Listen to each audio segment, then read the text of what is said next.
ఇప్పుడు cricket world cup జరుగుతోంది. ఇక చాలా ఆశ్చర్యకరమైన విషయమేంటంటే ఇప్పుడు కూడా చాలామంది గృహిణులకు మరియు తల్లులకు క్రికెట్ గురించి ఏమాత్రం తెలియదు. ఇది కొంచెం విచిత్రంగా అనిపిస్తుంది. గాడిదలు కుక్కలు గువ్వలు కూడా no ball, wide, leg bye లాంటి క్రికెట్ పదాలు సర్వసాధారణంగా వాడుతున్న సమయంలో టీవీలో మ్యాచ్ నడుస్తున్నా కూడా ఆ ఇంటి తల్లులు వంటగదిలో చపాతీలు చేస్తూ కనిపిస్తారు.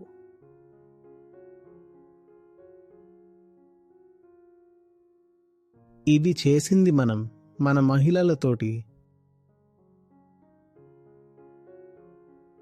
ఇది చాలా తీవ్ర అనైతిక చర్య. ఇవన్నీ భారతీయ సంస్కృతి పేరుతో జరుగుతున్నాయి. ఈ రకమైన సంస్కృతిని అనుసరిస్తున్న వారికి నేనొక విషయం స్పష్టంగా చెబుతాను. నీవు ఫాలో అవుతున్న సంస్కృతిని ఫాలో అవ్వు, అది నీ హక్కు. కానీ ఈ సంస్కృతికి హిందూ ధర్మంతో ఎలాంటి సంబంధం లేదు.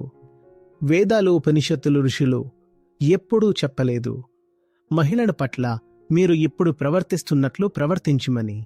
నా వేదాలు, మహాగురువులు మహిళలతో మీరు మీ శరీరమే అని భావించండి, అలంకరణలు చేసుకోండి, ఆభరణాలు ధరించండి, పురుషులను ఆకర్షించండి, పెళ్లి చేసుకోండి మరియు తల్లి అవ్వండి అని చెప్పనేలేదు.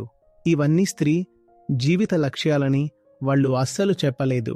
వాళ్ళు చెప్పింది ఒకటే, సత్యానికి దగ్గర కావాలి, ముక్తి వైపుకు సాగాలి. జీవితం యొక్క ఏకైక లక్ష్యం అదే. మహిళను దేవతగా చేసి మనం ఆమెను మనిషిగా కూడా ఉండనివ్వలేదు.